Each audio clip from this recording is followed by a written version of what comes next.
Hello YouTube, my name's Sean Connors and welcome back to The Outsiders. And in this second video, what we're going to do very quickly is I'm going to read a couple of notes to you about the brain attic. It's a follow on from the first video, and then we're going to challenge. I'm going to start to make you realise about some of your own personal biases. But I'm only going to be able to do this, probably look at one aspect of it, and hopefully if we do this right, this will all make sense, and then you will begin to challenge things in hopefully a new way. It's a great theory. We'll see what happens. But the more relevant part. The attic's contents, on the other hand, are those things that we've taken in from, I'm reading from notes, that we've taken in from the world and we've experienced in our lives. Our memories, our past, the base of our knowledge, the information we start with every time we face a DMing challenge. And just like a physical attic's contents can change over time, so too does our mind's attic continue to take in and discard items until the very end. As our thought process begins, the furniture of memory combines with the structure of internal habits and external circumstances to determine which item will be retrieved from storage at any given point. Guessing at the contents of a person's attics from his outward appearance becomes one of Sherlock's surest ways of determining who that person is and what they're capable of, because of course he was the great detective. He knew Watson came from Afghanistan, he knew he was a military man, all from his bearing, all from the little details that Sherlock was able to do. Of course these are critical things. We talk about body language in GMing. It's obvious why it's so important when you're understanding your audience around you and how to get the best out of them. Of course, is true. Let's quickly talk about the structure of the attic. The basic structure, of course, of anybody's mind is obviously there for good, of course it is. But we can learn to alter its exact linkages and building blocks of the brain, and that alteration will actually rebuild the attic, so to speak, rewiring our neural connections as we change our habits of thought. Just as with any renovation, some of the major overhauls can take some time. You can't just rebuild an attic in a day, can you? But some minor changes will likely to appear within a few days and even hours, and they will do so no matter how old your attic is and how long it's been there, since it got a proper cleaning, of course. In other words, our brains can learn new skills quickly, and they can continue to do so throughout our lives, irrespective of our age. As for contents, while some of those too are there to stay, we can be selective about what we keep in our furniture and learn to organise the attic so that the contents are the way we want them and the way we want to access them. Now, why I'm mentioning this brain attic so heavily in these two videos is to get you to think about what you put in there in your game, what are critical. And part of the learning curve is to be acutely aware when things have gone well and take in those information and figure out what it is that works, store it, lock it away, a personality, information, a voice, characterization, information about something you think is really great. A particular setting you love, great, store it, keep the information, keep it there. These things are important, but never lose sight of our personal biases. And I'm now going to quickly, in this video, illustrate personal biases the best way that I can. And that is to look at, for an example, a really good example. Let's take Pathfinder.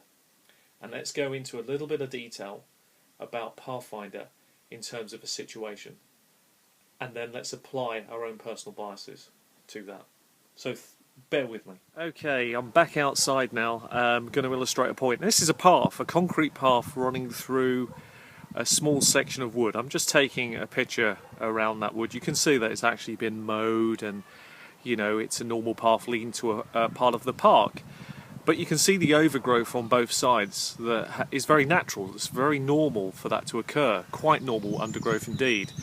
Now I'm going to put something in front of the camera here. I'm not sure what you can see. So here's my drawn sketch on graph paper of a track running through a wood.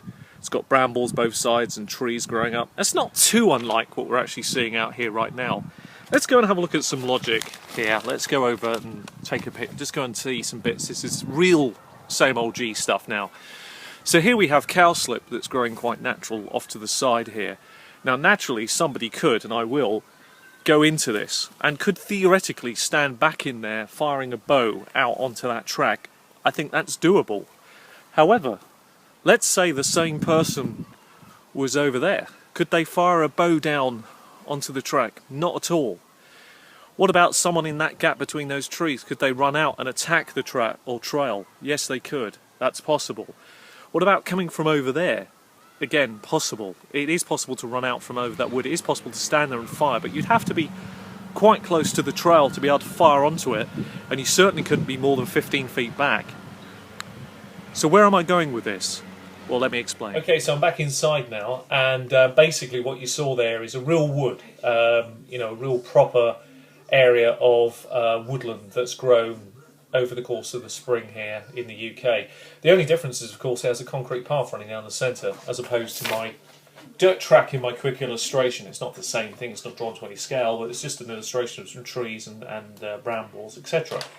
But in Pathfinder, we'd be allowing people to, you know, 30-foot move across the path and shoot and all that stuff. And that's what most GMs would do. You know, it'd be a very rare GM that says they don't, because that's what's in the rules. That's my brain addict material right in there. And the truth is that clearly these are only guidelines. It's what you choose to populate that with that counts. You can turn that simple sketch into something much more interesting. That ambush can be far more difficult to actually launch when you apply a bit of logic to it.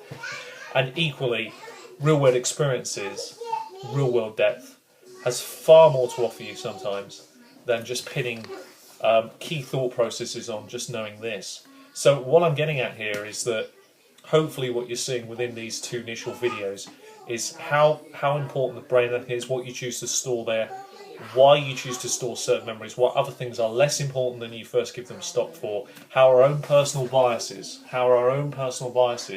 can get in the way of actual facts because we say that's what it is when actually it couldn't possibly be that. We all do it without thinking. And I'm hoping that the two videos together will get you rethinking about what you store, how you store it, and the way you connect things is down to you. It's a personal thing. But hopefully what it'll do is just get you realising, focusing on the most important thing, the experiences that are happening around you, the things you see in everyday life that you can draw stock from, that you can use within your games. Sorry about the background noise, but it's unfortunate and it has to be done in this video. And I hope that's what it will achieve for you. So that's been the two video series today on the Brain Attic. There's plenty more on that will come, I'm sure. But it's just a starting point to get you really having a think about it. And I hope you're finding the series of views. Anyway, take care of yourselves. And as we say here in the Connors family, happy gaming. Take care of yourselves and see you soon.